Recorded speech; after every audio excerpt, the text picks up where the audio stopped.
Au fil des années, la vidéo est devenue un levier incontournable pour s'exprimer et communiquer. Certains l'ont compris et en font aujourd'hui leur métier. Je m'appelle Pierre, je suis vidéaste indépendant et en fondant le podcast Vite Vidéaste, je souhaite mettre en avant celles et ceux qui partagent cette passion commune pour la vidéo. Que ce soit pour raconter des histoires, susciter l'émotion ou l'émerveillement, chaque vidéaste a ce besoin d'utiliser une caméra pour transmettre sa vision de ce qui l'entoure. Avec ce podcast, nous irons à la rencontre de personnes passionnées qui nous dévoileront leur parcours, leur motivation et partageront leur vision de la vidéo. Sans plus attendre, plongeons ensemble dans ce que c'est vraiment une vie de vidéaste.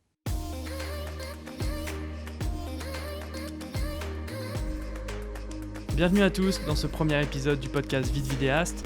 Pour inaugurer ce podcast, j'ai invité Maxime, que vous connaissez peut-être à travers la chaîne YouTube Pile et Face, sur laquelle il apporte des conseils afin de s'améliorer dans la vidéo. Durant notre discussion, nous sommes revenus sur son parcours, ce qui a fait qu'il s'est lancé dans la vidéo, et aussi son aventure sur YouTube et ses ambitions qu'il a avec cette plateforme et dans la vidéo plus généralement. En espérant que ce premier épisode vous plaise, bonne écoute. Salut Max, comment ça va ? Hello Pierre, ça va super et toi ? Bah écoute, très bien, je suis ravi de t'accueillir dans ce premier épisode du podcast Vite Vidéaste. C'est vrai qu'il y avait plusieurs raisons pour lesquelles je souhaitais t'inviter dans ce premier épisode. C'est vrai que l'objectif de ce podcast Vite Vidéaste, c'est de mettre en avant les vidéastes francophones talentueux, et je considère que tu en fais partie. Et la seconde raison, Merci. c'est qu'on se connaît personnellement, donc ça me faisait plaisir de t'inviter. Donc bienvenue dans ce premier épisode. Bah écoute, merci à toi de me recevoir et merci pour les gentils mots qui me sont adressés. C'est avec plaisir de faire ce premier épisode avec toi. Je pense que ça va être intéressant de parler de tout ça, puis je trouve que c'est une bonne idée de voir ça sous cet angle. Donc c'est avec plaisir d'être là. Parfait. Bon écoute, sans plus attendre, on va commencer avec première question, hein. Rien de très original, mais moi je voulais revenir avec toi sur notamment ton parcours. Qu'est-ce qui a fait que tu en es venu à faire de la vidéo ? Donc ouais, la première question, qui est Maxime et qu'y a-t-il derrière Pile et Face notamment ? Alors je vais commencer par la base, mais Maxime, j'ai 26 ans.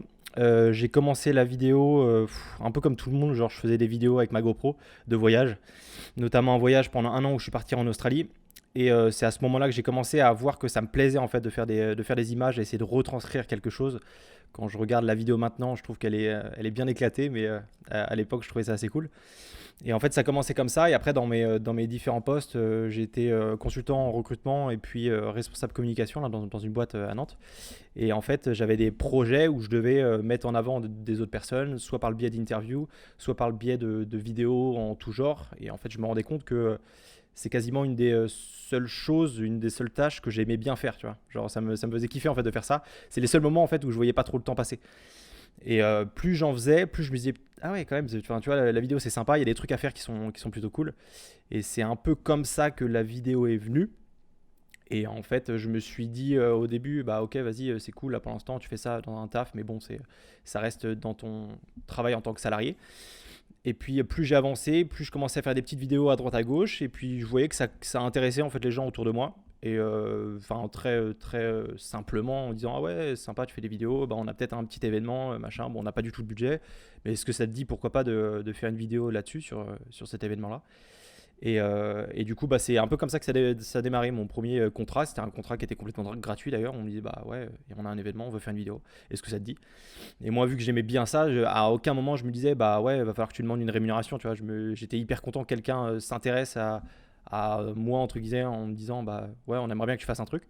Et du coup, bah, c'est un peu comme ça que j'ai commencé la vidéo de manière professionnelle. C'était par ce premier événement à filmer qui a été un échec parce que la vidéo n'avait pas été publiée. mais c'est comme ça que c'est comme ça que j'ai démarré. Ouais. Ok, parfait. Mais c'est vrai qu'indirectement, c'est un peu les débuts de beaucoup de personnes. C'est vrai que après, ça dépend, mais il y en a qui tombent dedans tout petit, genre qui commencent à filmer des choses tout petit. Et puis il y en a qui découvrent aussi la vidéo petit à petit. Mais il y a souvent un élément déclencheur. Donc toi, tu t'expliquais que c'était un voyage que tu avais fait en Australie. Et c'est vrai que ça vient souvent de voyages ou d'éléments particuliers. Donc qu'il y a cette passion qui naît un peu de nulle part. Donc toi le processus avant que tu te mettes réellement à ton compte, il a été assez long. Parce que tu parlais effectivement, ouais, tu as eu des expériences dans des boîtes, etc. Donc c'est pas quelque chose que que tu as fait tout de suite de te mettre à ton compte dans la vidéo? Ouais, J'imagine il y a eu un processus ouais, c'est ça. au fur et à C'est mesure. ça aussi, c'est intéressant ce que tu soulignes, l'aspect passion qui arrive d'un coup, parce que tu vois beaucoup de vidéastes, des mecs qui ont réussi dans la vidéo, qui montrent, tu sais, des vidéos d'eux qui sont en train de filmer genre à 8, 10 ans, des choses comme ça. Et moi, ça n'a absolument pas été mon cas en fait. Genre la vidéo, c'est arrivé hyper tard. J'ai commencé à me mettre dedans vers 22, 23. Et avant, tu vois, je faisais des petites photos avec mon téléphone, mais tu vois, j'ai jamais été vraiment passionné tout petit de ça, tu vois. C'est venu assez tard, et c'est ça qui est assez intéressant, c'est que enfin, s'il y a 5 6 ans, tu me disais que j'allais me mettre dedans à full time et tout, jamais je t'aurais dit ça, tu vois. C'est arrivé un peu tard. Et ouais, enfin, comme tu disais, tu vois, le fait que ça débute en tant que passion, et ben en fait, plus tu avances, plus tu te rends compte que, surtout dans la vidéo, bah, tu peux plus ou moins en faire ton métier si tu vois, si ça se passe bien, si tu bosses dur et tout ça. Donc c'est cool, ouais, que tu puisses transitionner de la vidéo perso en voyage, en machin, à de la vidéo un peu plus pro, quoi. OK, super. Et pour le coup, bah, comme tu disais, j'imagine qu'à 22-23 ans, bah, voilà, tu pas forcément, tu pas forcément été dans une école. J'imagine que tu as appris un peu sur le tas et j'imagine, je me doute que tu as dû, côtoyer la meilleure école du monde qui est YouTube. Comment justement tu t'es formé à la vidéo? Ouais, c'est via les vidéos, YouTube, j'imagine, principalement? Ouais, c'est une très bonne question. C'est vrai que j'en ai pas parlé, mais si j'ai pas parlé de l'aspect un peu plus éducation. Moi, j'ai absolument pas fait d'école de cinéma ou d'école de vidéo ou n'importe quoi en rapport avec ça. J'ai uniquement fait une école de commerce, donc rien, enfin très loin entre guillemets de la vidéo.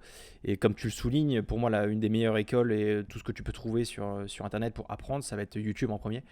Donc c'est clairement comme ça que j'ai commencé, hein, simplement en voyant des vidéos d'autres personnes que je trouvais vraiment stylées. Je me dis, ah ouais, ça pourrait être cool de faire ça. Et j'ai essayé de le faire et puis bah, ça marchait pas. Du coup, faut apprendre en fait enfin, le plus compliqué, c'est apprendre à faire les bonnes vidéos. Donc, tu vois, ça commence par les réglages. Ensuite, ça va un peu plus loin sur les compositions, sur la storytelling, sur tout ça. Mais au tout début, j'étais vraiment très loin de ça. Je m'en souviens aussi que j'étais ultra focus sur le matériel. Et, comme beaucoup de personnes qui commencent dans la vidéo, où genre c'était une espèce d'obsession en me disant, mais mec, t'as pas un Sony A7 III, t'as pas un GH5, tu feras pas de vidéo. Enfin, tu feras pas de bonnes vidéos. Et alors, ce qui est entièrement faux. Mais je sais pas, c'est une espèce de biais, un peu de réflexion où tu as l'impression que c'est ça qui te manque pour faire des bonnes vidéos, alors que c'est pas le cas. Et ouais, donc du coup, bah, jusqu'au jour où j'ai compris que c'était pas forcément plus le matos qui faisait que je faisais pas de meilleures vidéos, mais plutôt ma connaissance sur le matos et sur la vidéo en elle-même. Et c'est à ce moment-là où j'ai commencé à me former. Et je me suis formé par le biais surtout du YouTube. J'ai commencé aussi à regarder un peu des formations gratuites, payantes aussi un petit peu. Et c'est ça qu'en fait j'ai trouvé vachement beau dans le truc, c'est de te former par toi-même, tu vois. Il y a personne qui vient t'aider, qui va te dire bah ouais, faudrait que tu fasses ça, faudrait que tu fasses comme ça. C'est toi qui vas faire tes propres recherches et tu passes du temps, c'est beaucoup d'heures, mais à la fin quand tu arrives, bah, tu dis ouais, j'ai fait ça un peu tout seul, quoi. Et c'est encore plus gratifiant, je trouve. Ouais, c'est clair. C'est clair et pour le coup, bah, voilà, quand on voit, ceux qui font actuellement de la vidéo, bah, notamment en France et qu'on entend leur discours, on voit qu'eux aussi sont passés par l'école, YouTube. Enfin, c'est vrai qu'il y a beaucoup d'autodidactes qui se sont formés Mm. directement sur YouTube. Donc c'est vrai que ça se rejoint aussi par rapport à ça et pour le coup, c'est devenu, une bibliothèque incroyable de C'est ça, vidéos. Enfin, il y a vraiment tout à c'est ça, disposition, sur tous les sujets. Donc ça, c'est top. c'est ça. Après, ouais, je te coupe, c'est très poli. Après, tu vois, justement, ce que tu dis, c'est vrai, il y a quand même beaucoup de vidéastes, que ce soit en France ou même dans le monde, qui n'ont pas forcément fait d'école de cinéma et qui réussissent dans la vidéo.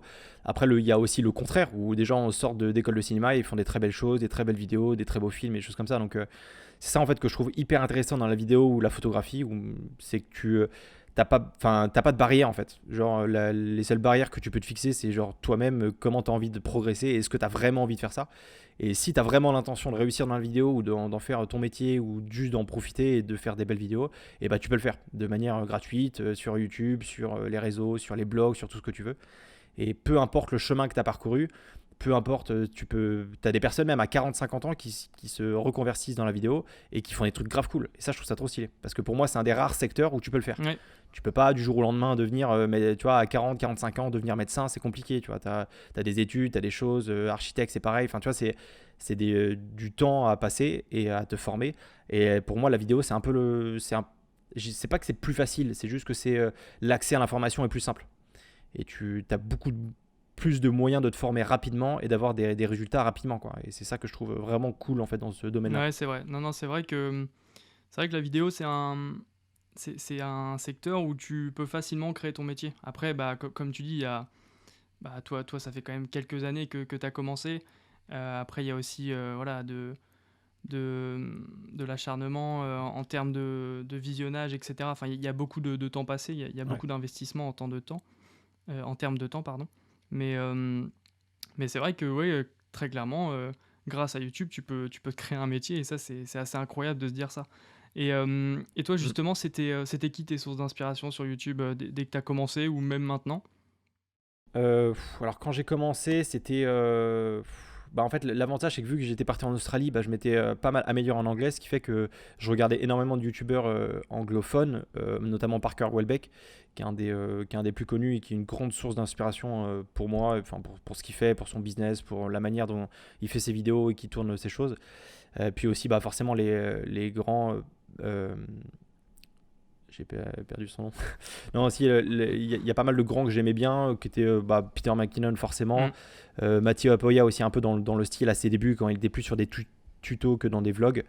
En fait, toutes ces personnes-là qui créent des choses, mais qui étaient un peu différentes, tu vois. En fait, tous ces mecs qui arrivaient à faire la différence, parce que des vidéastes sur YouTube ou même autre part, t'en as beaucoup qui font bah, des choses différentes, mais des mecs qui arrivent sur un nouveau secteur et qui déchirent tout, et bah ça pour moi c'est le plus gros respect, comme Daniel Schiffer. C'est les mecs, tu vois, ils changent la manière de voir les choses, ils apportent des nouvelles choses. Genre le b-roll, pour moi, c'est un truc qui est attribué à Daniel Schiffer. Mm. Et c'est lui, enfin, c'est pas lui qui l'a créé, mais c'est lui qui l'a amené un peu au top niveau, quoi. Et ça pour moi, c'est clairement des sources d'inspiration. Bah ouais, bien sûr. Et puis, moi, je pense qu'on aura l'occasion d'en reparler tout à l'heure, notamment bah, de toi, ta chaîne YouTube, parce que très clairement, aujourd'hui, tu commences à être connu aussi par rapport à ça, par rapport à la chaîne Pile et Face, donc on en reviendra un peu plus tard. Mais ok, donc, ouais, donc un processus assez long pour vraiment te lancer dans la vidéo, totalement autodidacte. Euh, donc, Pile et Face, voilà, c'est l'entité avec laquelle tu commences à communiquer actuellement. Euh, Mm. Comment ça en est venu, notamment le nom Pile et Face? Pourquoi, par exemple, tu n'as pas forcément commencé à te lancer, par exemple, avec ton nom de Maxime ou qu'est-ce qui a fait que tu as voulu Euh, te lancer avec ça, Pile et Face? Alors en fait, Pile et Face, à la base, ça partait aussi d'un projet que j'avais avec un ami qui s'appelle Maxence et qu'on voulait lancer ça en fait un peu tous les deux, où on s'est dit ouais c'est cool la vidéo et c'est justement les premiers contrats qu'on avait, enfin qui étaient des contrats, c'était pas vraiment des contrats parce que c'était des vidéos gratuites, mais on s'est dit ouais ça pourrait être cool de se faire, de se créer un peu une entité un peu à deux et de se dire bah tu vois, on fait plusieurs choses avec ça, on se fait des vidéos, je pense on se fait des vidéos genre de week-end, juste de souvenirs, des vidéos un peu plus ou moins corpo, mais quand tu regardes la gueule des vidéos ça a rien de corpo. Mais du coup, à la base des bases, c'était ça. On s'est dit, vas-y, c'est deux. On est deux. Et du coup, on crée ça comme ça. Après, bah, Pile et Face, ça a un peu évolué. Toi, t'en as fait partie aussi de Pile et Face. Donc, on était quatre. Et du coup, je trouvais ça assez intéressant d'avoir un nom de groupe et pas d'avoir un nom individuel. Parce qu'à la base, j'ai pas créé ça forcément tout seul. Et après, bon, j'ai continué le truc tout seul. Mais à la base, c'était pas comme ça. Et c'est vrai que ça a été une grande réflexion de me dire, quand je me lance sur YouTube ou même avant déjà, quand je me lance en tant que pro, c'est quel nom j'utilise. Et, aujourd'hui, il y a quand même beaucoup de vidéastes reconnus qui utilisent leur nom, donc leur prénom et leur nom de famille, qui est plus identitaire et plus identifiable. Et moi, le problème que j'avais avec ça, c'est que, bah, en fait, il y en a tellement, et aujourd'hui, il y en a de plus en plus, ce qui fait que c'est assez compliqué de retenir les noms et les prénoms de famille. Enfin, tu vois, c'est tellement précis que de temps en temps, ça te reste pas tellement en tête. Les plus connus, forcément que tu les connais parce qu'on te les rabâche depuis 3 4 ans, mais ceux qui sont un peu moins connus, bah, tu les gardes pas forcément en tête. Et du coup, moi, j'ai vachement réfléchi à ça, à me dire, ok, est-ce que je garde mon nom ou est-ce que je change? Et je voulais vraiment trouver quelque chose qui reste pas forcément dans la tête des gens, mais qui soit assez simple à s'en rappeler, tu vois, que ça soit pas très compliqué. Parce que mon nom de famille, c'est Maxime Leclorec. Donc c'est pas le nom le plus facile Ah, c'est à sexy, c'est retenir et sexy. à dire. Mais du coup ouais, c'est pour ça que je voulais garder Pile et Face, me lancer en tant que pro là-dedans, enfin garder ce nom-là. Puis après sur YouTube, parce que je trouve que c'est un nom qui est plus ou moins catchy, c'est en fonction de l'appréciation des gens. Moi je trouve que ça reste un peu dans la tête. Alors je te cache pas qu'il y a beaucoup de gens qui m'appellent Pile ou Face, et ça, c'est bien relou, mais bon, c'est le jeu. Et ouais, non, c'est pour ça que je préférais garder Pile et Face et de continuer là-dessus parce que c'était l'identité de base. La base en créant Pile et Face, c'était de faire des vidéos et de se faire kiffer.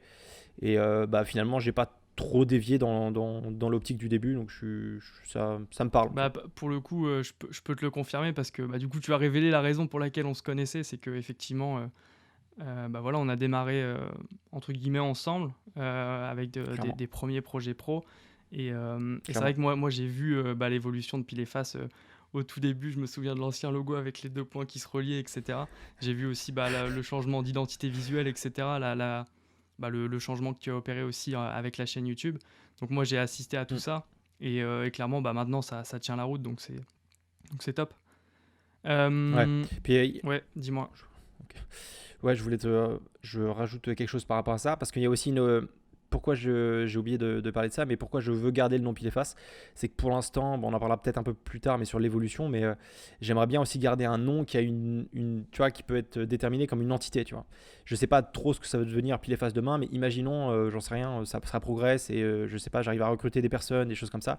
Je préfère avoir une espèce de boîte qui s'appelle Pile et Face plutôt que d'avoir des gens qui travaillent avec, tu vois, avec Maxime Le Clorec. Enfin, tu vois, ça fait moins, pas entreprise, parce que j'aime pas trop le terme, mais ça fait moins entité, tu vois. Alors que le côté un peu pile et face d'avoir un nom identitaire qui est différent de ce qu'on peut trouver autre part, je trouve que c'est plus facile à un peu créer une communauté, enfin, continuer un peu dans ce sens-là. Et du coup, je trouve ça important d'avoir un nom qui est un peu différent de ce que tu as de ta personne, quoi. Ah ouais, c'est vrai que c'est intéressant parce que, bah, pour le coup, effectivement, quand tu prends ton prénom et ton nom, bah, forcément, après, on va s'identifier. Bah voilà, Maxime Leclerc, c'est celui qui C'est fait de ça, la vidéo. Alors que si, effectivement, c'est ça. tu as envie de t'en détacher, même par le futur, parce qu'on ne sait pas de quoi l'avenir est fait, bah, c'est compliqué de se détacher de cette image de Maxime Leclerc, c'est le vidéaste. Alors qu'effectivement, avec Clairement. une identité, c'est plus facile. Là, clairement, pile et face, voilà, tu travailles sous cette identité-là. Donc c'est vrai que c'est un peu Mm. plus simple. C'est vrai que moi, directement, dès que tu me dis ça, ça me fait penser à Grain en France, qui est un peu aussi Ouais, dans cette même logique où voilà, bah, quand on pense à Grain et quand on pense, bah, surtout quand on pense à Louis Fouché, parce que c'est comme ça qu'il s'appelle, dès mm, qu'on le voit, on pense directement à Grain et on pense pas à Louis Fouché. Et c'est vrai mm, qu'il a réussi à créer pas mal de choses autour justement de cette école Grain, etc. Et pour le c'est coup, ça. c'est intéressant aussi de se détacher comme ça. Ok. Ce qui est compliqué après, c'est que on te voit, du coup, on t'identifie aussi un peu, pas comme une personne, mais plutôt comme enfin, pas comme une boîte, mais il y a moins le truc personnel, je trouve, en fait. Quand tu as un nom comme ça, tu vois, même quand il y a des gens qui me parlent et tout, ils me parlent en tant que Pile et Face et pas en tant que Maxime. Et ça, c'est quelque chose que j'essaie de corriger plus ou moins, tu vois. J'essaie de plus en plus dans mes vidéos ou quand je me présente de parler beaucoup plus de Maxime que de Pile et Face, de jouer un peu sur les deux, parce que de temps en temps, quand tu as un nom, en fait, un nom de, enfin, peut-être pas un nom de domaine, mais tu vois, quand tu as un nom comme ça, à part qui est pas ton prénom, et ben c'est un peu impersonnel. Tu vois, tu as l'aspect un peu plus entreprise que personne. Et ça, que ça soit sur YouTube ou que ça soit dans le domaine pro, bah dans le domaine pro, c'est un peu moins vrai, mais dans le domaine de YouTube, c'est peut-être un peu moins personnel, donc ça peut moins bien marcher, mais pour l'instant, par rapport à ce qui peut arriver dans le futur, ça me paraît plutôt cohérent, donc je reste là-dessus. Bah ouais, non, mais je pense que ouais, clairement, il y a des avantages et des inconvénients comme pour tout, mais, Ouais, c'est ça, mais clairement. c'est vrai que ça me faisait, ça me tenait à cœur que tu reviennes là-dessus parce que c'est vrai que bah, moi j'ai pu assister à tout ça, donc c'était cool aussi pour moi de voir l'évolution justement de Pile et Face Production avec le fameux, Ouais, c'est ça. fameux point là. Ça, Le ça, c'est pire, le pire légendaire ça. logo. Non, mais ouais, mais justement, en plus, toi, tu as été, tu vois, aussi dans la réflexion, ça a forcément joué quand tu bosses avec des gens, bah, comme on a fait tous les deux, comme on a fait avec Alexis et Maxence, on était plusieurs à faire des vidéos ensemble, et bah, ça donne des idées, tu vois, peut-être pas en termes d'agence de production, mais dans le sens où, bah, tu vois, bosser à plusieurs sous un nom, et bah, c'est plus facile que quand tu es plusieurs freelance et que tu bosses pour un même projet, bah, tu vois, tu as 3-4 noms différents.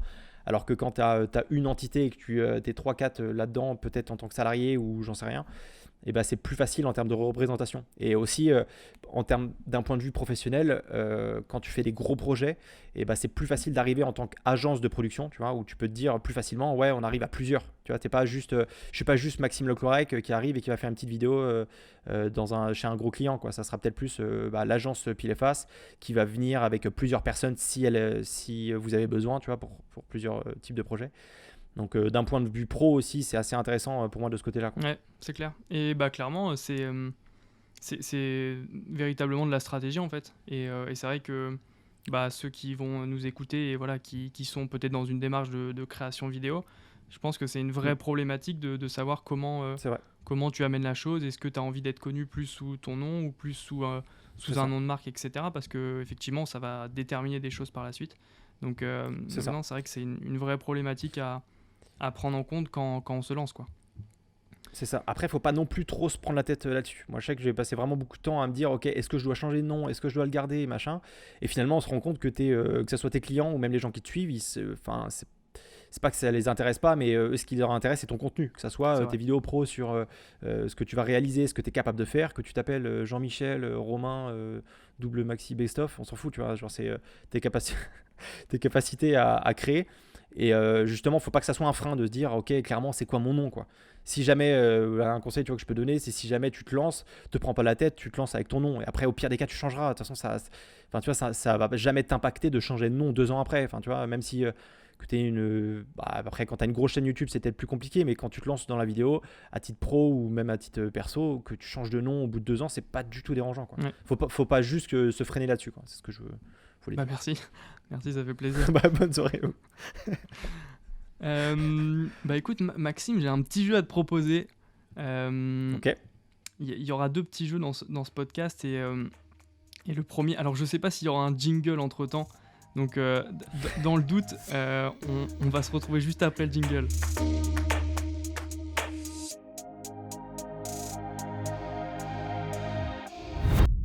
Du coup, Maxime, le premier jeu que j'ai à te proposer, ça va être un mot, une réponse. Je l'ai baptisé comme ça. Et en fait, l'idée, c'est ok, que je vais te donner 5 mots.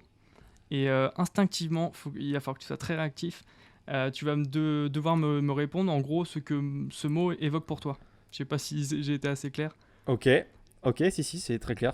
Et tu Ok, vois, l'idée c'est que je veux pas forcément qu'il y ait de la réflexion, je veux que ce soit instinctif et de voir bah, voilà, ok, au premier abord ce que ce mot peut évoquer en toi.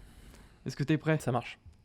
Oui, Bon allez, on va commencer. Moi je suis pas serein de ce jeu, hein. Je verrai bien si je le t'inquiète, garderai après le premier épisode. On va bien voir on va comment tu vas tester. réagir. Alors le premier Ok. mot, qu'est-ce que t'évoques Instagram? Réseau social. Trop lent, trop lent. Trop de réflexion à C'était mon goût là. pourri. Mais en fait, je pensais que moi tu me disais, je pensais que le jeu c'était genre tu me donnais 5 mots et je te vais. Ah oui, non, ok, en fait je viens de comprendre en m'expliquant. Mais en gros, tu me donnes un mot, il faut que je te dise ce que ça m'évoque direct. Ouais, ok. En fait, moi dans ma tête, j'attendais que tu me dises genre 5 mots et que moi je choisisse celui qui m'évoque le plus. C'est comme ça que Ah j'avais oui, compris. ok. T'avais mal compris, mec. Mais après, si t'es mal expliqué, T'avais franchement, mal je comprends pas compris. non plus. T'avais mal compris les Ok, quiproquos. ok, Instagram, réseau bah au social, pire, je note. Qu'est-ce que t'évoques YouTube? passion, Qu'est-ce que t'évoques post-production? montage, Sony, amour, Festival Spot. carnage. Moi, je crois qu'on va devoir contextualiser. Ah non mais ok, dans l'idée, très bien. Donc Sony c'est amour post-production. Tu m'as répondu montage, ouais bah Montage. c'est la même chose, c'est un synonyme Ouais, mais ouais, ouais du coup j'ai intégré une petite anecdote personnelle avec le Festival Spot parce que ok, on peut le dire la première prestation rémunérée clairement, qu'on avait fait à clairement, l'époque qu'on a fait tous les deux. avec Pile et Face et c'est vrai que ça reste un bon souvenir, pas tant dans le rendu je pense, mais C'est vrai, dans l'expérience qu'on avait pu vivre. Et, c'est vrai. et du coup, c'est marrant que instinctivement tu me sortes Carnage, c'est drôle. Bah, tu vois, là où tu soulignes le truc, c'est que j'ai dit ce mot-là parce que j'ai pensé directement au rendu. Et tu vois, Ouais, je suis dans une période en ce moment où je regarde un peu mes anciennes vidéos et je me dis, mais mec, qu'est-ce que tu faisais, quoi? Comment ça se fait que cette vidéo elle est aussi pétée alors que, enfin, c'est juste que, bah, enfin, la vidéo à l'époque elle était bien et elle est encore bien, mais c'est juste que tu sais, t'as toujours envie de progresser. Donc c'est pour ça que le premier mot qui m'est venu, c'est en termes de résultats. Mais en termes de moments passés, je pense que c'était une des raisons aussi pour lesquelles j'ai voulu me lancer dans la vidéo et de faire tu vois, aussi un peu faire de YouTube, délire communauté et partager des trucs avec des gens, parce que ça, c'était vraiment des meilleurs moments. Comme tu dis, tu vois, c'était notre première prestation payante, je crois, tous les deux. Je crois pas qu'on avait fait avant. Non. Et c'était un réel kiff parce que c'était drôle, tu vois. Genre, on se marrait, on faisait des prises. Bon, t'as toujours un peu de stress et tout, mais c'était drôle. Je me souviens, on déconnait, on faisait les cons et c'était trop bien. En vrai, c'était un des meilleurs moments que j'ai passé dans ce truc-là. Ouais, non, c'est vrai que ça reste un bon souvenir. Plus, ouais, effectivement, pour l'expérience où on était entre potes en train de filmer et c'était aussi, bah, tu vois, c'était l'excitation d'avoir un premier projet rémunéré parce que c'est toujours quelque chose C'est ça, d'être payé pour faire quelque chose qu'on aime. Donc c'est vrai que c'est c'est ça, toujours quelque chose d'important, je pense, dans la carrière d'un vidéaste. Mais c'est vrai que clairement. c'est pour ça que je m'étais permis de l'intégrer. Ok, parfait. Pour le coup, pendant ton explication, je pense que tu as trouvé la transition, puisque tu parlais de YouTube et effectivement de l'aspect communauté et d'échanger les choses avec les autres. Et c'est aussi bah, le point que je souhaitais aborder avec toi, c'est bah, comme on voyait au tout début, effectivement, l'aspect YouTube. Parce qu'aujourd'hui, bah, voilà, on commence à te connaître en tant que pile et face sur YouTube notamment. Donc il y a une semaine, tu as posté une petite vidéo pour fêter tes un an sur Ouais, YouTube. Je me suis pris des petites notes là, j'ai sorti des petits chiffres. Donc je suis allé à la pêche aux chiffres tout à l'heure. Donc pile et face, bah, au moment où on tourne ce podcast, c'est 4500 abonnés. Ça commence à grimper vite. Et j'ai compté, ouais, c'est 38 vidéos sur la dernière année. Donc ouais, c'est un ratio qui est pas mal. Enfin, tu vois, sur 52 semaines, 38 vidéos, bah voilà, c'est un peu moins d'une vidéo par semaine, mais c'est quand même, ouais, c'est quand même pas mal. C'est vrai que tu postes du contenu assez régulièrement. Et c'est vrai que c'était aussi quelque chose que je voulais aborder avec toi, c'était cet aspect un peu YouTube, voir comment tu ouais, t'organisais aussi par rapport à ça, parce que bah, ceux qui font des vidéos YouTube le savent, c'est quand même assez prenant en termes de temps. Enfin, tu vois, clairement. on se rend pas compte des fois du temps qu'on peut passer sur une vidéo parce que voilà, il y a mine de rien tout un processus en termes d'écriture de la vidéo, en termes de tournage, en termes de montage, bah, même le tournage en tant que tel, ça peut prendre un peu de temps. Après, tout ce qui est publication, même la miniature, des choses comme ça. Enfin, il y a beaucoup de choses à prendre en compte et c'est des choses qu'on n'a pas forcément. Que les gens en ont pas forcément conscience. Donc comment tu t'organises toi par rapport à ça pour justement produire du contenu assez récurrent? Est-ce que t'as des habitudes que tu mets en place toutes les semaines justement pour créer ce contenu sur YouTube? Alors ouais, alors tu vois, quand tu me dis les chiffres, moi là, je crois que c'était 38 que tu me disais. Moi, le premier truc qui me saoule un peu, c'est que j'aimerais bien être justement à 52 vidéos sur 52 semaines. L'objectif que je m'étais fixé de base, c'était de faire une vidéo par semaine. Alors, je ne l'ai pas respecté pour plusieurs raisons, enfin voilà, qui sont perso, enfin bref, que j'ai déménagé, tout ça. Et, du coup, comment je m'organise. Là, ça doit faire peut-être un peu plus de 3 4 mois où là maintenant j'arrive quand même à garder le rythme d'une vidéo par semaine et encore de temps en temps ça saute. Comment je m'organise, c'est que dans le sens, dans un premier temps, je vais avoir la recherche du sujet. Il faut savoir que j'ai une liste en fait de vidéos que je veux faire dans mes notes. Je dois avoir à peu près plus de 100 vidéos en tête. On me dit ouais, ça peut être cool de faire ça. Et après, en général, ce que je fais, j'ai souvent un mois d'avance sur les vidéos que je veux faire. Et du coup, ce qui fait ouais, enfin, dans le sens, j'ai un mois de sujet. Après, les vidéos sont pas prêtes, hein. Mais j'ai au moins un mois de sujet devant moi. Et du coup, ce que je fais, c'est qu'une fois que je sais quel sujet je vais faire, je vais aller faire mes recherches parce que c'est aussi important de ne pas se planter dans ce que je dis. Et du coup, je vais pas mal passer du temps à rechercher sur des vidéos qui ont déjà été faites. Et je vais aussi pas mal regarder bah, justement les vidéos des confrères ou d'autres personnes qui ont fait des vidéos sur ce thème-là et voir ce qu'ils ont fait de bien, ce qu'ils ont fait qui pourrait potentiellement être amélioré, à mon sens, évidemment. Et aussi, je vais pas mal passer de temps sur les commentaires des autres vidéos parce que ça me permet vachement de. Tu vois, que sous les commentaires des autres vidéos, tu as souvent des gens qui commentent et disent ah, ça aurait été bien que tu parles de ça, ou genre ah ouais, mais ça, t'as pas trop parlé. Et ça, tous les commentaires comme ça, je les note. Et après, moi, quand je vais faire ma vidéo derrière, ben, je vais réutiliser toutes ces choses-là. Donc en fait, j'ai une grosse phase de recherche où je me dis ok, c'est quoi le sujet, qu'est-ce qui est important pour les gens en fait sur ce sujet-là, qu'est-ce qui fait que tu vois, il est recherché ou qu'est-ce qui fait que les gens veulent cliquer dessus.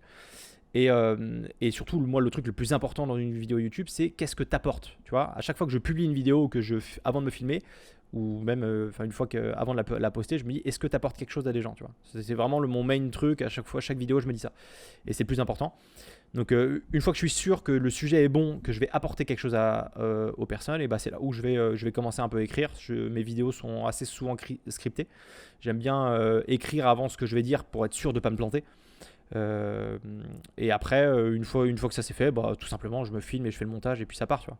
Donc si on parle en termes de temporalité, je pense que ça me prend peut-être une demi-journée à écrire, tu vois, à faire les recherches et à écrire la vidéo. Et ensuite, pareil, une heure et demie à me filmer.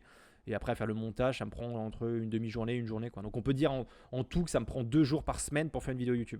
Ok. Et tout ça, tu le fais tout seul, ouais, à l'heure actuelle?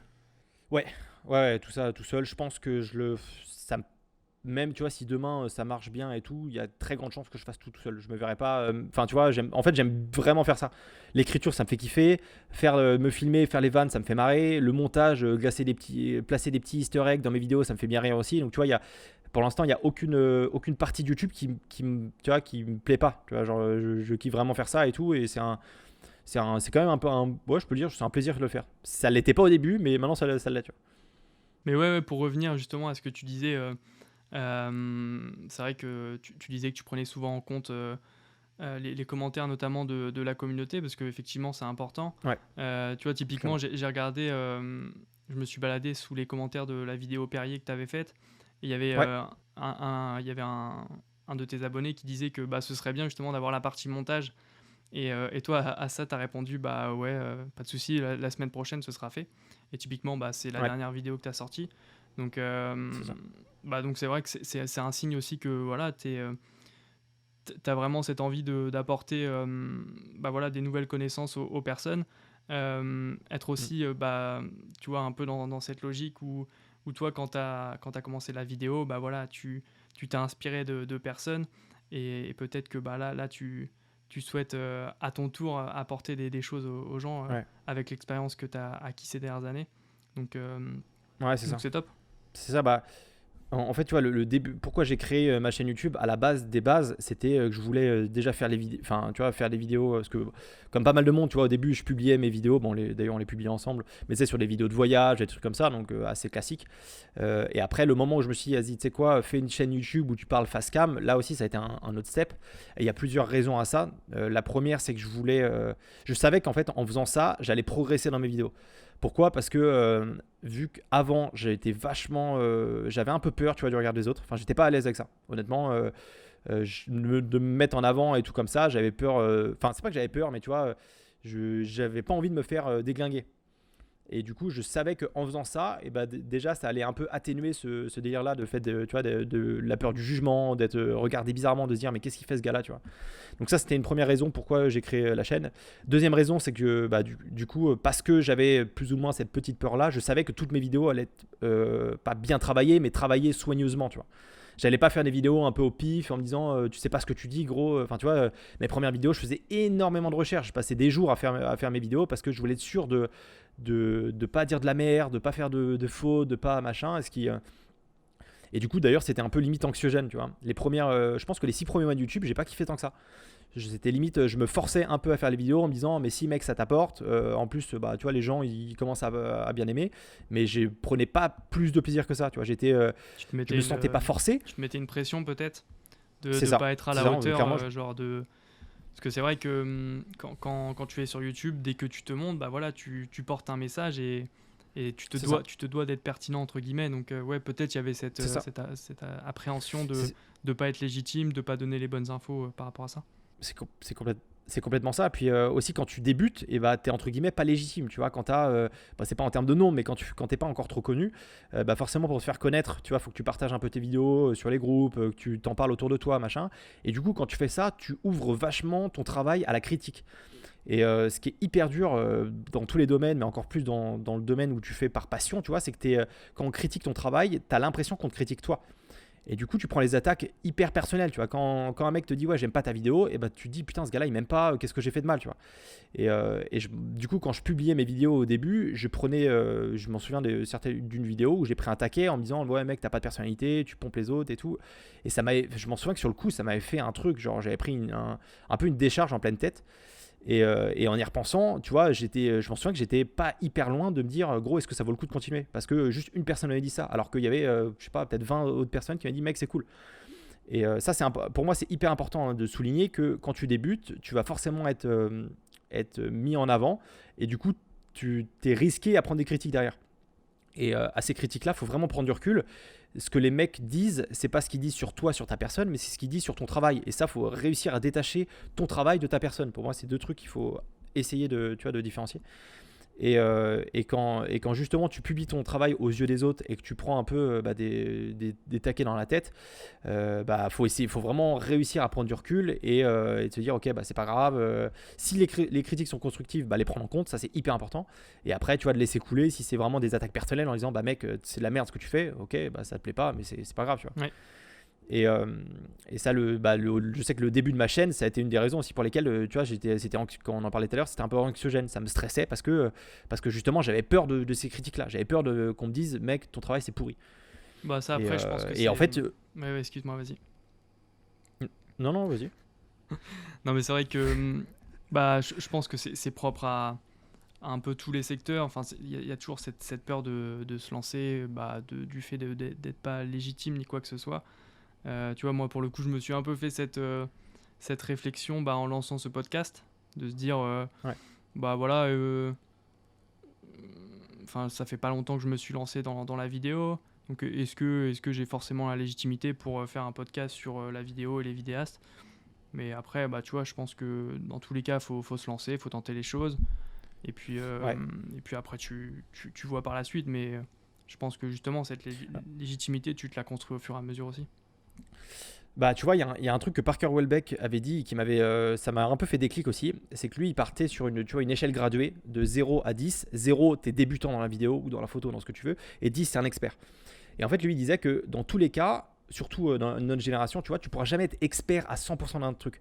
Dans tout ce que tu vas faire, tu auras forcément des mecs qui seront meilleurs que toi. Tu vois, tu pourras pas être le top du top, machin. Donc, ce qui fait que dans cette échelle-là, de 0 à 10, il y a un moment où tu te places quelque part. Tu vois, moi, ça fait 3 ans que je suis dans la vidéo, je commence à être pas trop mal, mais je suis pas non plus un expert. Donc, moi, je me situe entre 6 et 7.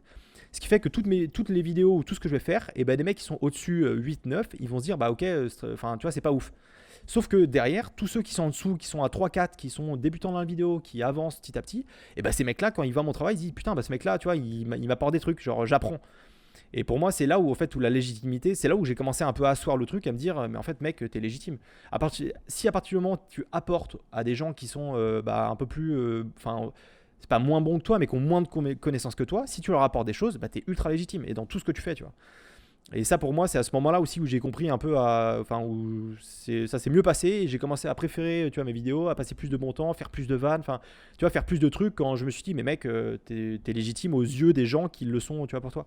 Ouais, non, mais en plus, ça se ressent, tu vois, moi qui te connais bien, tu vois, je retrouve un peu, sur les dernières vidéos, je retrouve un peu le Maxime que je connais, tu vois, un peu libéré, tel que tu es dans la vraie vie pour le coup. Ouais. Et c'est vrai que, je vois une évolution par rapport au début. Et ça, pour le coup, tu l'expliques justement par ces choses-là. Ouais, c'est ça. Mais, ouais, c'est ça. Ok. Et toi, pour le coup, comment tu vois le futur de cette chaîne ? C'est vrai que pour le coup, pour moi, t'as pas mal innové, notamment avec ton concept avec Alex Jackson, c'est ça ? Ouais. Ouais. Ouais. Pour le coup, ça c'est quelque chose qu'on voit pas, en tout cas dans le domaine de la vidéo, des sortes de collaboration, de challenge entre créateurs. Et tu vois, je trouve que c'est hyper intéressant. Est-ce que toi, tu serais amené justement à développer des concepts un peu inédits dans la vidéo par rapport à ça, ou tu veux rester un peu dans cette case de conseils en vidéo ? Comment tu vois les choses ? Alors, il y a plusieurs choses. Là, ce que j'ai fait justement, le concept avec Alex, je l'ai trouvé vraiment hyper cool. C'est un des projets qui a été le plus sympa à faire, qui a été forcément c'est du taf, mais en même temps c'est trop bien parce que tu vois, l'essence même pour moi de le délire de YouTube, c'est de pouvoir partager et de pouvoir faire des trucs avec d'autres gens. YouTube m'a permis de rencontrer des gens qui sont hyper cool, et ou même avec des personnes qui sont pas forcément sur YouTube mais qui me partagent leur taf et que je trouve ça trop bien.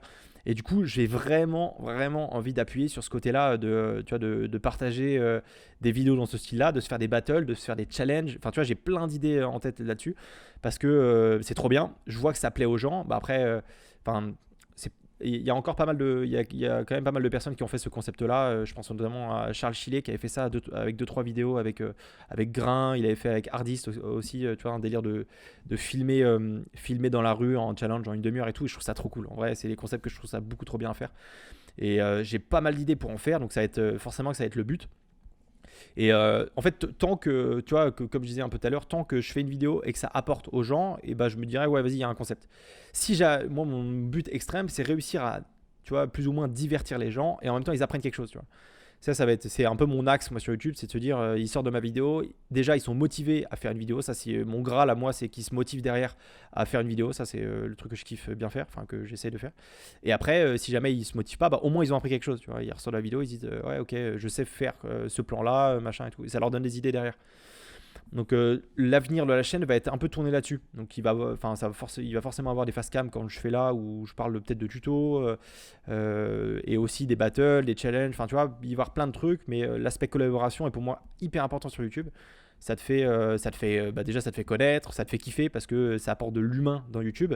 Et quand tu es là tout seul et que tu parles à ta caméra, bah c'est pas le truc le plus le plus humain qui existe quoi. Donc non, tous les projets, je vais essayer d'inclure en fait le plus de personnes possible dans mes vidéos. Ça, je sais que c'est un axe de progression, un axe que j'aimerais amener en 2021. Ouais. Ok, top. Ce que je te propose, c'est qu'on passe au deuxième jeu de ce podcast. Jingle.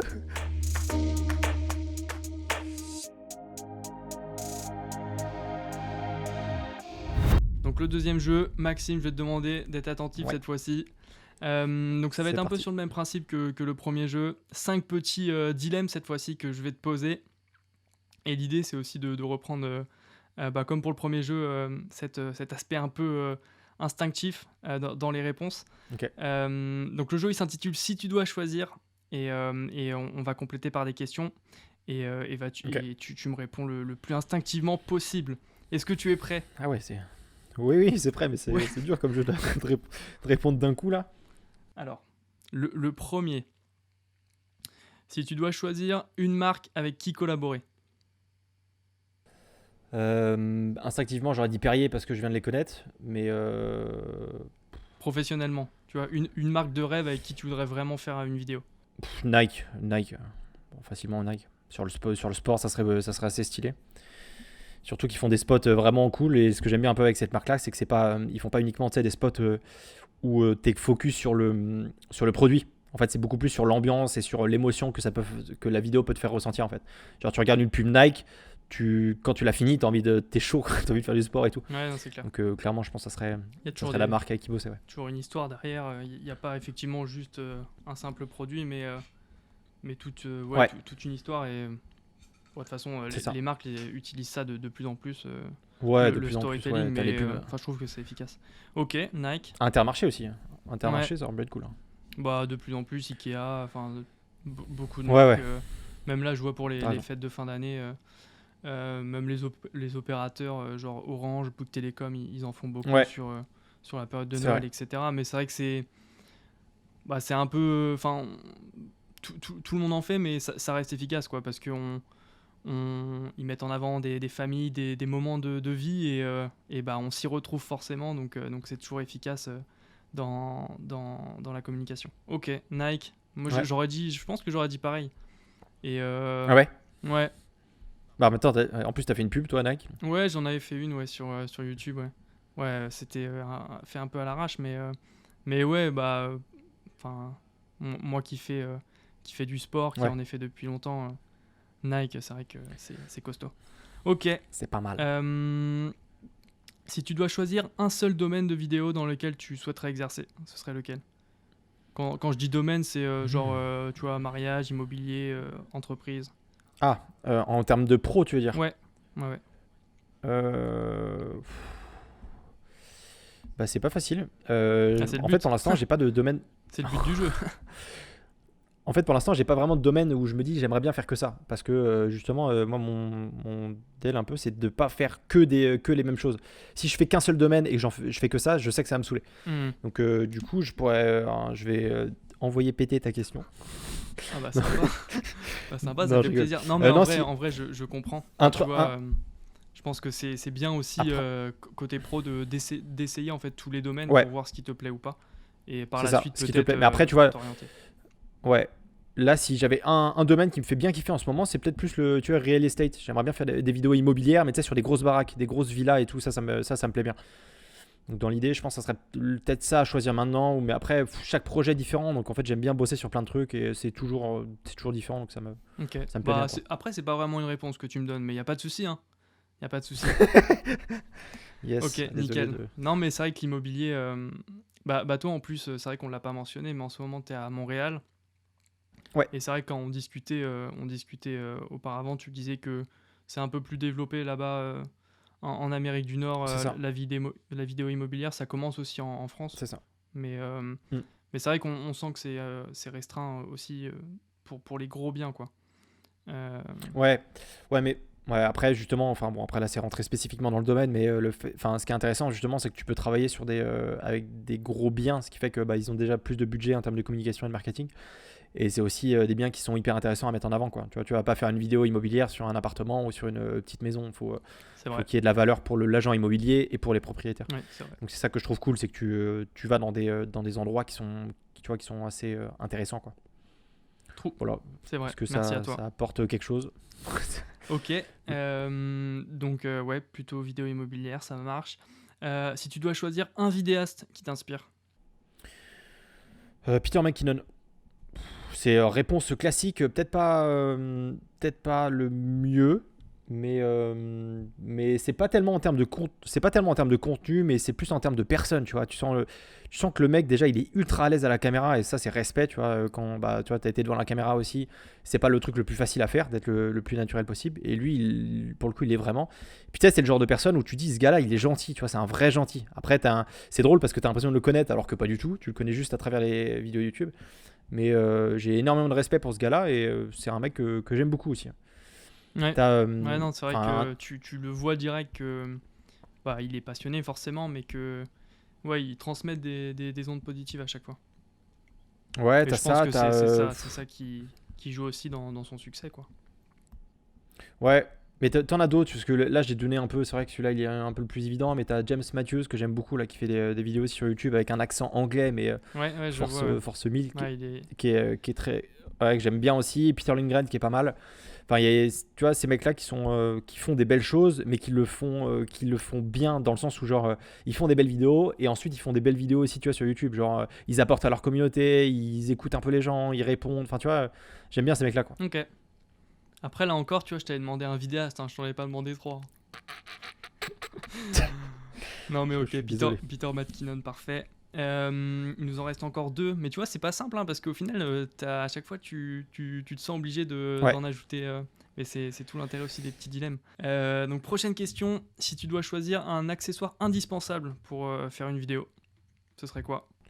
Un seul. Euh, un- Ah, c'est une bonne question parce que j'en ai plusieurs. Après, quand je dis Euh, accessoire, enfin, tu vois, c'est pas la caméra, forcément, t'as besoin de la caméra, mais un petit accessoire qui est quand même vraiment pratique et dont tu pourrais pas te passer, quoi. Je pense le stabilisateur. Je filme énormément avec un stabilisateur. J'ai un peu de mal à filmer à main levée. En tout cas, j'ai pas ce que j'apprécie le plus. Hmm. Donc, je dirais un stabilisateur. Ok. T'as lequel, toi, d'ailleurs? Là, j'ai le Weebill Lab et là, je pars sur le RS2 d'ici Ah, bien. d'ici peu de temps. Ouais, la nouveauté. Ouais, parce que ça commence. Ouais, bah ça commence à être un peu léger. Et moi, le plus important, c'était de pouvoir emmener mon stabilisateur partout et surtout en voyage, tu vois, en rando, en machin et tout. Et je voulais me prendre le Ronin S de base, mais il est assez lourd et Ouais, je confirme. Ouais. ça m'embêtait un peu. Et puis là, vu que moi j'ai un setup qui est assez léger, tu vois, avec mon Sony A7 III et mon Tamron 2875, ce qui fait que ça passe sur le Weebill Lab. Et du coup, bah, le Weebill étant très léger et très petit, ça me va très bien. Mais j'ai quand même envie de passer un peu au-dessus pour faire des rushs, on va dire, un peu différents. Parce que de temps en Ok, temps, il peut être un peu léger. parfait. Et enfin, dernière question. Si tu dois choisir un pays à filmer, ce serait lequel? Instinctivement, j'aurais dit l'Islande, mais pas du tout, parce que il y a trop de... Non mais tu vois, il y a de plus en plus de gens qui y vont, donc j'irais plus un peu à côté, j'ai vraiment envie d'aller là-bas, c'est l'île dans les îles Féroé, Hmm. qui est en termes de paysage, qui est pas mal aussi. Mais ouais, bah, en fait l'Islande en termes de beauté de paysage c'est clair, mais en termes de tourisme, non, c'est trop, ça devient trop touristique, trop instagrammable, et ça me plaît plus. Ouais, c'est vrai. Bah, après, ouais, les paysages restent quand même magnifiques, mais enfin, c'est vrai que Oui, la photo ouais, mais sur l'avion sur l'avion, écrasé, là, on commence à la voir beaucoup, effectivement. Mais ouais, ouais, c'est ça. bah, Puis je pense que ça reste une destination à faire pour une vidéo. Mais ouais, les îles Féroé, ouais, c'est très joli, hein. Enfin, c'est le même style que ouais, l'Islande. Enfin, tu vois, c'est dans le style, ouais, c'est des mais c'est paysages.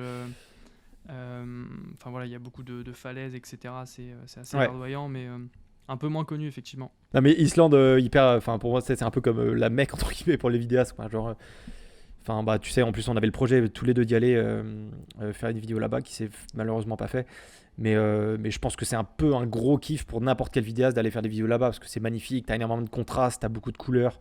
Puis tu sais, c'est des paysages que tu verras quasiment nulle part ailleurs. Et en termes de plan, je pense que c'est vraiment l'endroit un des plus magnifiques que tu peux trouver. Enfin, tu vois, tout est proche, quoi. Tu Mhm. fais 5 km plus loin, tu refais des plans, c'est magnifique, quoi. Bien sûr. Ouais. Ok, super. Bah, en tout cas, je suis content de mon jeu parce que je vois qu'il a créé un peu de complexité dans tes choix. Et je pense que celui-là, je vais le garder en tout cas.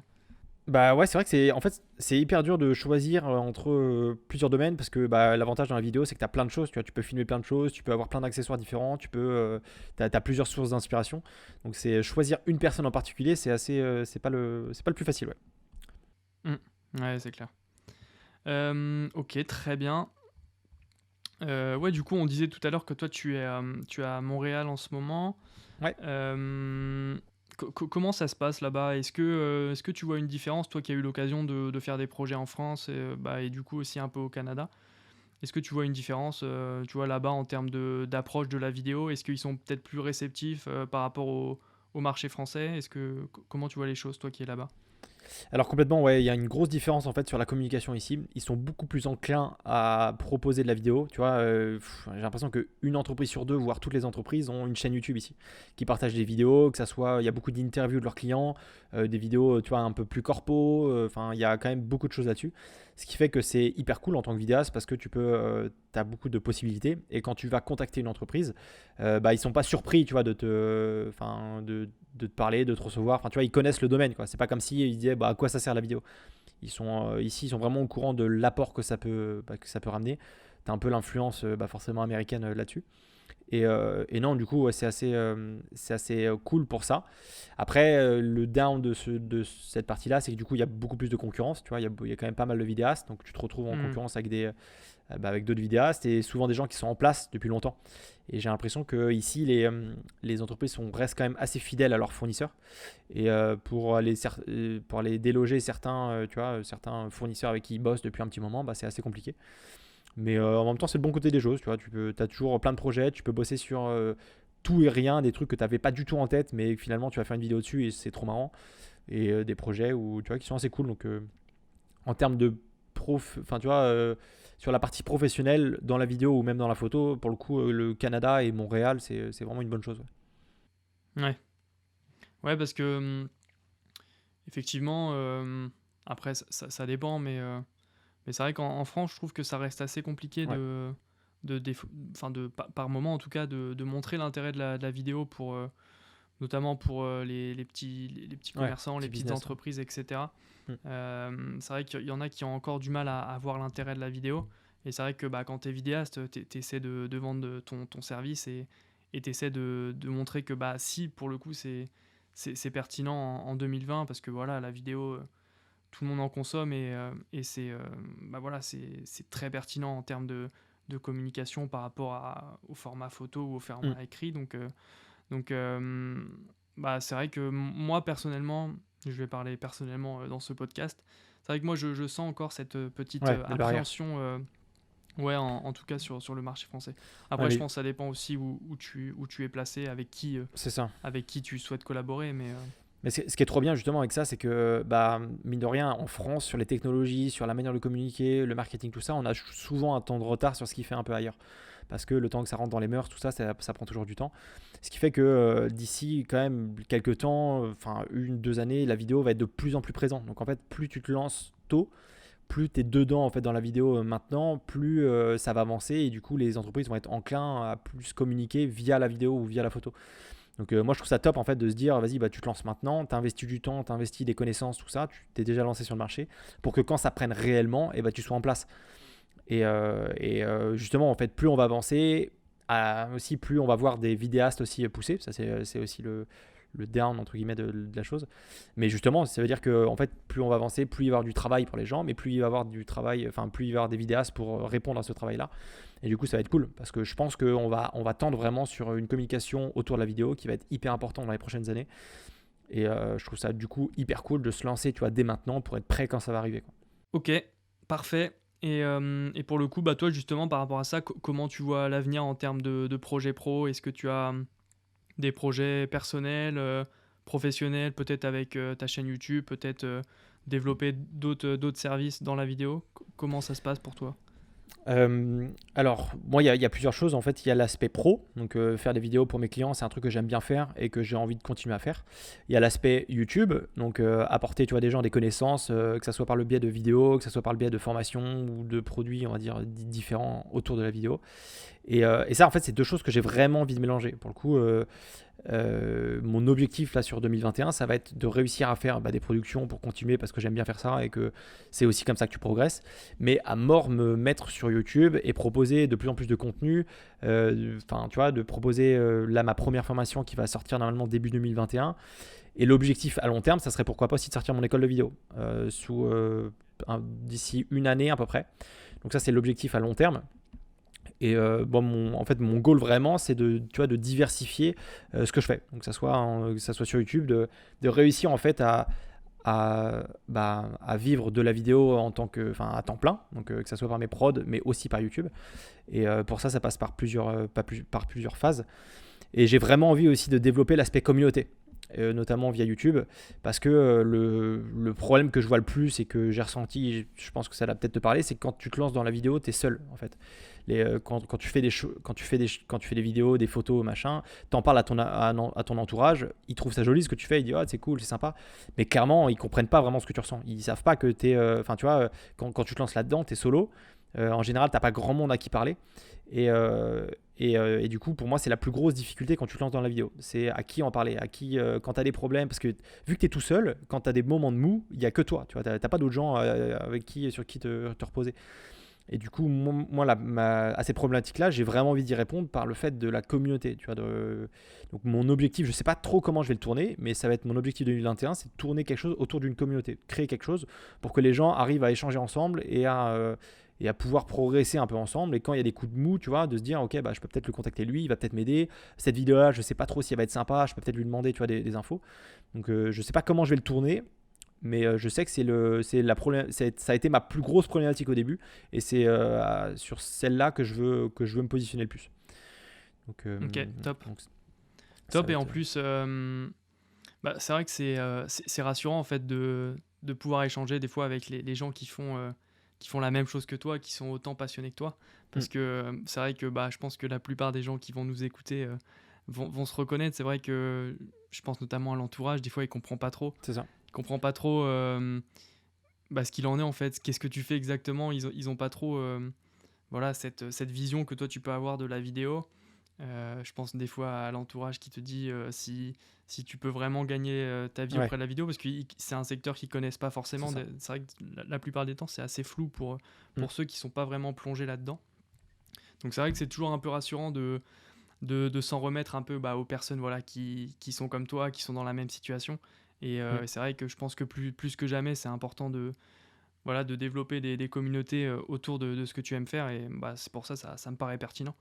Mais c'est vraiment sur le côté, tu vois, c'est exactement ce que tu as dit, l'entourage comprend pas forcément ce que tu fais, et surtout, tu vois, tu vas avoir des problèmes précis et des interrogations que si tu leur poses la question, ils vont pas trop savoir quoi te répondre, quoi. Et or, tu vois, on est tous humains, on n'est pas des huîtres, on a des émotions, ce qui fait que il y a des moments où tu as besoin d'avoir du soutien, il y a des moments où tu as des moments de mou, tu vois, où tu as besoin d'avoir quelqu'un qui comprenne ce que tu vis et ce que tu ressens.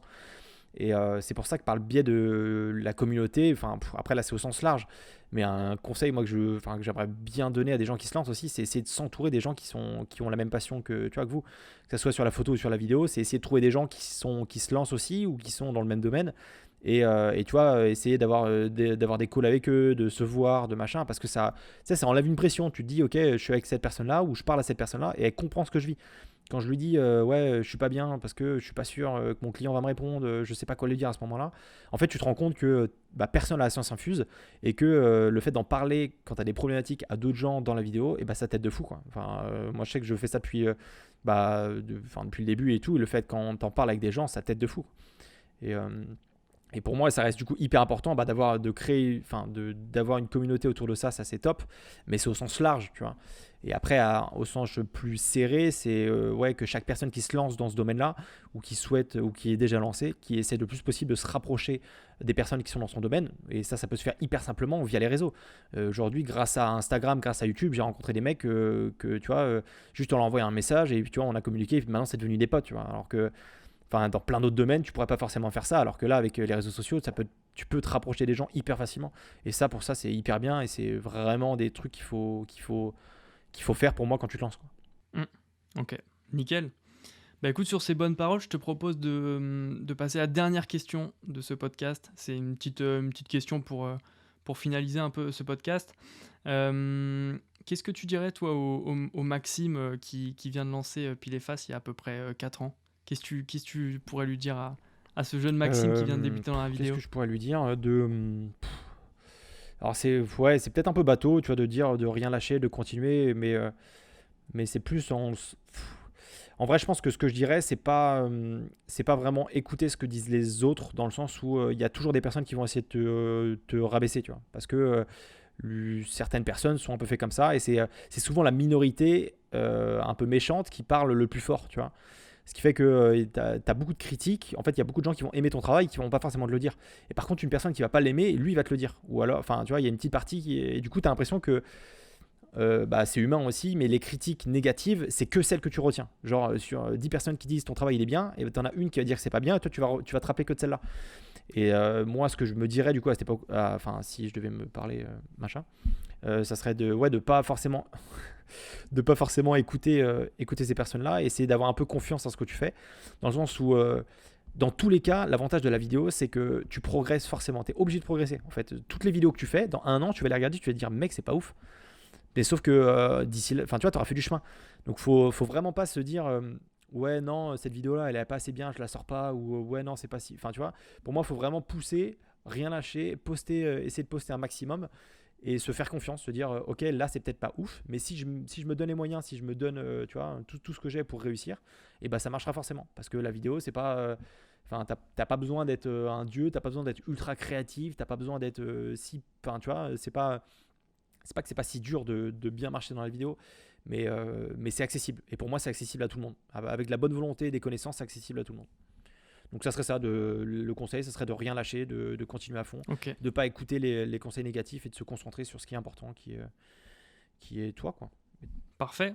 J'adhère totalement avec ces belles paroles. Bah écoute, merci Maxime en tout cas de t'être porté volontaire pour assister à ce premier podcast. Ça m'a fait très plaisir de t'accueillir dans ce podcast Vite Vidéaste. Où est-ce qu'on peut te retrouver, même si on en a parlé sur YouTube évidemment. Alors, vous tapez comment on Maxime peut te contacter Non, du coup, sur Pile et Face, simplement sur Instagram, YouTube, voire même Facebook si ça existe encore pour certains. Mais non, ouais, juste Pile et Face, vous allez me trouver assez facilement sur les réseaux. Et puis, voilà, si ça vous intéresse la vidéo, je vous allez peut-être apprendre quelque chose. Ouais, pour le coup, moi je recommande aller faire un tour sur le YouTube de Pile et Face. Vous y apprendrez forcément quelque chose et il y a peut-être moyen qu'il vous fasse rire le petit loustic là. Bon allez, ciao Maxime, merci à toi. Merci à toi pour ce podcast. Merci beaucoup d'avoir écouté cet épisode jusqu'à la fin. Il aura fait office de test et est donc amené à s'améliorer au fil des épisodes et vous avez un rôle à jouer. Si ce dernier vous a plu, n'hésitez pas à laisser une note sur la plateforme d'écoute que vous avez choisie. Autrement, vous pourrez renvoyer vos suggestions quant aux futurs invités, aux sujets abordés directement sur Instagram ou sur l'adresse vitevidéaste tout attaché @gmail.com.